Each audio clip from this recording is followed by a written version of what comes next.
Good morning, afternoon, or evening, wherever you're at, ladies and gents. I am Kure Isagami, back in action back after a week break of battling the COVID all through last week, and this is the Medarot News Network, bringing you all the latest developments and happenings with our favorite pet fighting robot series. Now, I must apologize as well for my lack of content through this last week, but as mentioned, and as Delta did mention last week, thank you so much, by the way, for taking good care of him. I was down sick with COVID all of last week. Actually, it hit my entire family, no less. But thankfully, after some good time to rest and relax, even if somewhat unwillingly in many cases, we are officially back on the mend and ready to go. Do have a little bit of a slight tickle in the back of my throat, but otherwise I can't complain too much. So if I do let loose a cough every here or there, please do kindly excuse it.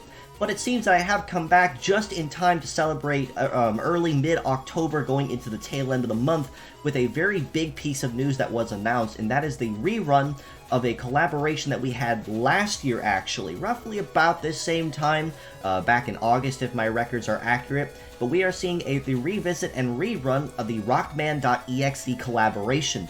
That being said, we will be seeing the return of the original three bots, Rocktrans, Fortate, and Heartroll, but with this new trailer, we also were introduced to 4 new models that were going to be seen in this incoming collaboration. So lots of skins, lots of prizes, and a lot of gacha bots this week. So I do hope you have been saving on those rubies. That being said, let's go ahead and jump right into what was announced and jack in to find the highlights on what was announced for this week. Starting with the gacha banners, people who have played Megaman Battle Network will know these two guys particularly well. Starting the line on the gacha banners we have this week, we are getting 2 of the 4. That being said, next week we will be seeing the other 2. But this week we'll be highlighting and spearheading the event with RME03 Sword Blues with a kit of Charge Drain, a new skill called Sugijiri, another new skill, Charge Drain, and then Biped Legs with the Auto Charge leg ability. Behind him, we do also see the introduction of Colonel as RME04 Leader Colonel with the kit of Buff Trap, Countdown, Hyper Thunder, Biped Legs, and a new leg ability called High Fly. Now, as you see here, we are seeing not 1, not 2, but 3 new skills and 1 new leg ability on top of that to join the game and the roster. And just to explain them all briefly in this case, Sugijiri in this case is a new melee-based skill that when used, and if you attack a foe in their cooldown phase, you get a ×3 damage bonus for punish damage. So very good for those foes that you can't seem to outrun, especially in EX trials for instance, but you still want to lay on the hurt with some punish damage on top of that. Charge Guard, simply explaining it, as long as you're at 100% charge in your Metaforce gauge, you will get an additional 50% damage reduction when guarding incoming attacks and using the defense skill. And then, of course, with Leader Colonel, we see the introduction of Hyper Thunder, or Hyper Shock, depending on which term you choose to use. But simply put, it is very similar to Mizrash Levia, who we saw just a couple weeks ago, with Hyper Freeze. Hyper Thunder is essentially the same thing, just a stronger variant of the Thunder or Shock element attack, but of course with Pierce damage, which is what the original lacked. And then of course we do also have a brand new leg ability, as you see here, High Fly, which explained briefly is a 30% buff to all of your leg stats at the cost that you take 2.5 times additional punish damage from anyone using gravity-based skills. This could include anyone using, say, Break Hammer, Press, Wide Break, so punish damage from those in particular, but otherwise the stat bonus can be very well received depending on how you choose to use it. Now, in addition to these 2, we are also seeing the rerun of the original 2 gacha models from the first time that the collaboration came around, and that is starting with RME0 Rocktrans with the kit of Cyber Core, Charge Buster, Slash, Biped Legs, and the All-Rounder leg ability. In addition to this, we do also see RME01 Fortate with a kit of Destroy, Long Shot, Press, Float Legs, and the Popper leg ability. Now, as mentioned with these 2, we are seeing the rerun for anyone that perhaps missed on them or would like to try to snag them and didn't have a chance to originally, especially for new Medarots or rookies alike. But there was another big piece of news I actually did not get into a slide when I was putting my presentation together. And that is the fact that we will be seeing Rock Trans and Forte also get the tune-up treatment officially with the introduction of this rerun collaboration. So if you have collected them, this is a good chance to start capitalizing on those parts so that you can get some additional bonuses when using them in battle. Now, we do actually have 3 other gacha rerun banners that are going live as well. So that being said, it is going to be highly important that you highlight and prioritize the collaboration bots first. Personally, I would go after Sword Blues or Leader Colonel first, and then come back for Rock Trans or Forte, but that is just my personal opinion. Now, with the standard reruns we have this week, not as much really to highlight on, but just for the sake of mentioning it, we do see Pt.2 Saikachis with a kit of Missile, Rifle, Gatling, Biped Legs, and the Gunman leg ability, who is also capable of transforming into a wheel-based form with the kit of Crossfire Set and Release, Missile, and then the Absond leg ability. Behind him, we do also see STG-01 with a kit of Shoot Trap, Charge Claw, Hammer, Biped Legs, and the Climber leg ability, who also is capable of meta change with a kit of Melee Trap, Charge Blade, Pile, Multi-Legs, and the Land Cruiser leg ability. And then last but not least, we do also see a rerun of the original Valkyrie type VAL0 Pretty Prime with a kit of Mirror Guard, Freeze, Basic Guard, Biped Legs, and the Dead or Alive ability. Now honestly, as mentioned, I would honestly prioritize going after the collaboration models first, as they of course are limited time only and may not be back for a good long time. Whereas with these 3 models here, they will come and go every here and there as events or as banners come and go. Now with the Fierce Battles we have this week, it is actually kind of a rare occurrence that we see an entire set all together for the first time in a very long time, actually. In that case, it is the Select 3. Those that have played the early GBA game, the Medabots RPG, will know these 3 particularly well as the main grunts to fight. But in this case, for Fierce Battles and Farming this week, we are starting with TIR-0 Attack Tyranno with the kit of Fire, Double Hammer, Biped Legs, and the Straight leg ability. Behind him, we do also see BRA-0 Land Brachio with the kit of Anti-Air, Double Beam, Tank Legs, and the Bullet Rain leg ability. And then last but not least, PTL-0 Air Terra with the kit of Radar Sight, Double Sword, Flight Legs, and the Straight leg ability. Now, of the 3, skills are going to be rather mixed between them all, so even though it is worth to collect all 3 for the sake of having them, I would honestly have to give MVP of the week to Air Terra in this case, given that even though Hammer and Fire or even Tank Legs with Bullet Rain can be handy in some cases, basic Sword and Flight and very easily farmable Flight Legs are something you really can't ignore, especially if you are brand new to the game or very early on and don't have a lot of parts in your inventories to use or raise. Now, with the addition of the gacha banners, we do also see paid skins that were revealed for as bundles that will be going forward through this event. With the introduction of paid skins for Rock Trans specifically. He does have access to 4 bonus skins that he can choose from if you choose to pay for them, with the introduction of Colonel Soul, Proto Soul, and then both variants of Forte Cross. All that made appearances, of course, in Battle Networks 4 and 5 for those that have played those games.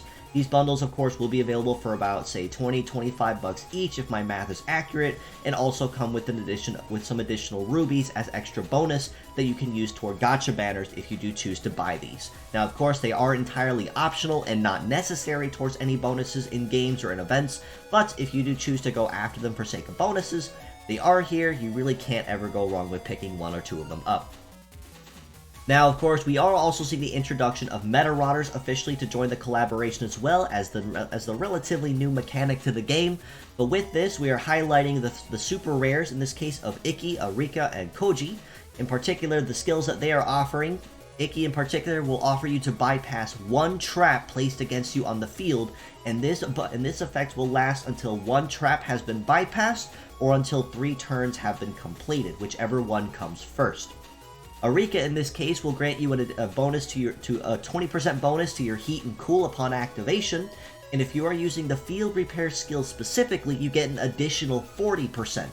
So very good for emergency healing on the fly once the skill is activated. And then last but not least with Koji, offering a skill of a 50% buff to success and your crit rate once officially activated. Now, of course, Karen and the Screws will also be getting bonuses as well, but they are only R rank or rare rank Medarots, which means they will only grant you a bonus to a particular skill once activated. Now, with the event itself that is officially going live, this will be a two-part event, as occurred and as obvious by events of the past, where they like to spread load events and rewards to kind of force more engagement. But with the first half of the event, with the inclusion of collecting previous rewards such as, say, the Navigator Medal or RME02 Heart Roll as event rewards, in this case, for the first half of this event, you have a chance to unlock additional rewards such as an additional, or in this case, second, commemorative nameplate highlighting Sword Blues and Leader Colonel. We do also have access to the rare variants of Medarotters Karen and Spike in this case. We do also have access to the General Medal, which has a mastery of melee, healing, and setup, with a leg mastery of biped, flight, and sea-based. And then we also have access to a Bug Frag Rockman skin, so an additional skin that Rocktrans can use for anyone that does have him or any of his parts. And then last but not least, we do also have access to an additional BGM that you can unlock, the Battle Network 5 theme BGM in particular with this first week. So lots of good rewards just starting out the gate this coming week on Thursday. But that is not all, and that is most certainly not the end of the rewards. Starting next week, as the second half of the event, they did highlight that we can earn additional rewards, such as the rare and collapsed Medarotters for Samantha and Sloan in this case. We do also have access to a second, for those that are new to the event, but for the veterans, it'll be a third commemorative nameplate you can use, highlighting the other two models that we'll be getting next week. More details on them to come once that week does go live and we get more information. But then, we also have access to a skin for Fortate for once, with a double X variant, we're showing his standard arm and not the Gospel Buster that he does come normally packing. And then we also have access to another BGM, Transmission in this case. So lots of rewards, even just from the start here that was announced between the first 2 weeks. It's going to be very exciting for sure, but it is going to be a very heavy week for rubies, so I do hope that you have been saving them. Now with the event itself, it will be ticket-based, which means mixed parts are encouraged. So if you say collect Leader Colonel in this case, who is highlighting for the silver tickets at a +3 bonus, you want to spread load his parts across your 3 models to maximize your bonus at the +3 for the silver tickets, instead of using them as a pure set where only he will get the +3 bonus and no one further. That being said, Leader, Sword Blues, and Rocktrans will be highlighting the other 2 silver bonuses for Medarot, and for Medarotter, it will be, of course, the 3 highlighted, and it will be Ikki and Koji highlighting the +3 bonus for the silver ticket, and then +1 for Karen and Spike, who are the event rewards. Now for the blue tickets, which will be the standard reward bonuses for this week starting the event, we of course will be seeing Saikachi's, Excise, and Pretty Prime as the highlighted and rerun banners for the gacha, but also for Cross Messiah, which will be very, very good for anyone that is just starting out, as his parts will still grant you a very healthy bonus of blue tickets, so you can start up and collect on those rewards. The Fierce Battles, of course, the Select 3 will give you a +1 bonus each per part, or rather per bot equipping a part, and of course the standard Medarotters for Arase and the gang will be only giving you a +2 ticket bonus each, until of course if you're able to collect the collaboration skins for them. Now on the community front, we are still continually looking for translators for the Medarot 3 and Reloaded translation projects. Medarot 3 has been making progress in very small steps, so far so good, but we are still always looking for translators to assist with the endeavors, because there is a lot of lines of text that need to be translated so that it can be retiled back into the game and applied. Same can be said for the Medarot Reloaded translation, as there are over 230 chapters, if I recall correctly, of the manga ongoing. We only have a small handful of them finished, but we would love to see more. That being said, if you are knowledgeable in coding or cleaning or Japanese and have some time on your hands, we are more than appreciative of any efforts that you'd be willing to provide so that we can see these projects to completion. Excuse me. Now, with the weekly art highlights, I chose to highlight a couple of the Ori metas that have been going live with the contest that Delta announced last week that will be going on through the month of October and into early November. This model here by Twitter user SoHitN, kind of highlighting on a Wizard of Oz kind of motif and kind of a combiner kind of design that I'm looking at here, which looks very unique and very creative for sure. Of course, with the Tin Man as an arm, the Scarecrow as another, and then of course Dorothy and the Cowardly Lion kind of hybriding both the legs and the head in this case. And then this model here by Twitter user Goner Kia, I do hope I pronounced that correctly, highlighting a Perseus or mythical hero type of design. Very nice touch there with adding Stone Mirror on the shield as a nod to Medusa in this case. Very nice designs, wonderful artists, and good friends. Definitely worth giving either of them a follow if you'd like to see more to Medarot in your feed. Especially during this contest that has been going on where SoHit in particular is posting a lot of designs up and down, left and right, day in and day out. Wonderful designs, very creative mind. That being said, I do believe that covers just about everything for this week, and just kind of a highlight and teaser of what we can expect for next week. That being said, I do appreciate you all for stopping by, just as you have been, and thank you so kindly again for your continued support, even with me being down and out of commission this last week. Thank you again as well for taking good care of Delta. If I am unable to record or announce anything for any reason, he will be sure to stand in place of me, giving you the news in my place. That being said, if you'd like to know more, you can follow us below on Facebook at the Medarot News Network page or the Metabots Forever communities there. You can also join us on Discord in the link provided and in the comments below, where we will keep an even closer ear to the ground on anything related to Medarot. This includes any new merchandise, new games, updates, translations, fan art, anything that you can find, you will find it there first. You can also reach out to me personally on Twitter at Isagamikura, so if you have any questions or feedback or comments, or have anything that you'd like to mention to me, my DMs are always open for that very reason. So don't be a stranger and feel free to stop in and say hello. And do also give these friends of mine a follow as well, Medarot Lux on Twitter, who tends to keep up to date with the game as well with a lot of blog posts and his personal feedback on things, who also made a, I did mention a while ago, a call-out, well, I don't necessarily make it a call-out post that I mentioned to Imagineer on problems of Medarot S that it's been having, but he also took the time to transcribe my video into Japanese for my Eastern viewers, so definitely give him a follow as well for more Medarot content and keeping up to date with what he mentions. And then of course my buddy here, Rico Y. Escardis, or Twitter user Penguin Kotak, very wonderful artist as well, not just with Medarot but with anything else. Definitely a very easy to approach and fun-loving guy as well. That being said, I do appreciate you all for stopping by once again, just as you have been. Until next time, this is your host, Kura Isagami of the Medarot News Network, signing out.